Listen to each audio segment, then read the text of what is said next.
A lot of you might not know this, but the majority of the sports science that we use in modern strength sports, bodybuilding, powerlifting, CrossFit even, comes from originally weightlifting, but before that, track and field. One of the pioneers in that regard is this gentleman here, Dr. Yuri Verkhoshansky. Now, Dr. Verkhoshansky has the singular designation of being the father of plyometrics.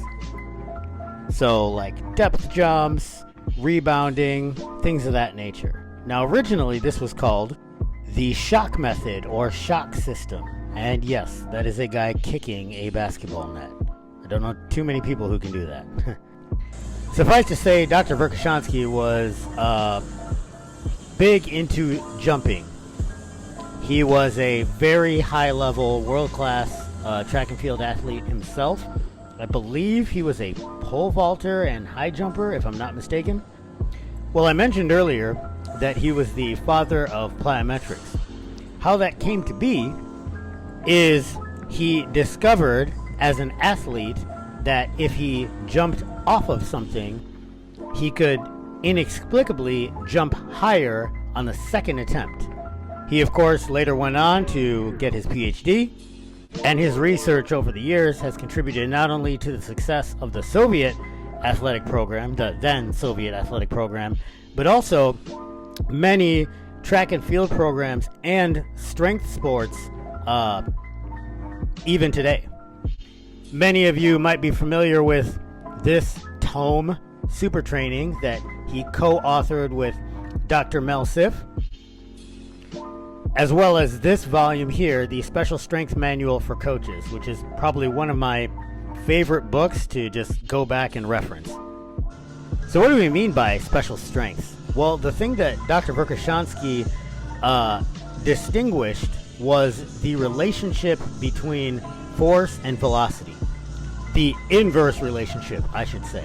In other words, the heavier a thing is, the more force you have to apply to that load in order to move it, but the velocity of that movement is going to be a lot slower on account of the load.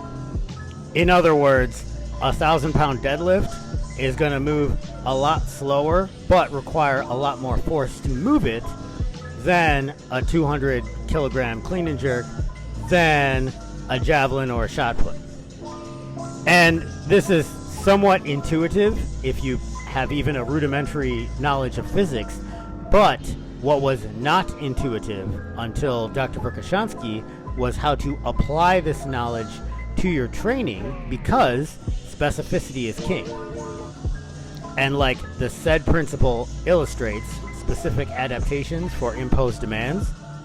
What are those imposed demands gonna be if you're training specifically, for instance, to be a thrower versus a power lifter versus a weightlifter that does clean and jerk and snatch? Strength is strength, but at a high level, at the margins. Dr. Verkhoshansky identified that there are specific or special strengths, and you can design your training to index specifically to one or more of these things in order to get a more sport-specific adaptation from your strength and conditioning. And this is huge, folks, because, prior to this, you'd hear people say things like, for instance, boxers. Oh, well, lifting weights will make you slow. Well, not necessarily. Lifting weights like a power lifter or a bodybuilder might make you slow for boxing. But lifting weights as a boxer might actually enhance your punching speed and punching power. If you lift weights for athleticism, like you're a fighter or play a ball sport or a field sport, I highly, highly, highly recommend you pore over this man's work. That Special Strength Manual for Coaches is like not even $30, and it's worth every penny. Dr. Verkhoshansky has since left us, but his work has been carried on by his daughter Natalia, and he has a website, simply verkhoshansky.com, where there's a ton of resources for free, in addition to those 3 books that I mentioned earlier. Dr. Yuri Verkhoshansky was a true great in the history of strength and conditioning. an end user, an actual high-level athlete that put his brain into his sport. And globally, the world of athletics has been better off because of it. Thank you for your contribution, sir, and thank you all for watching the video. Stay in the fight.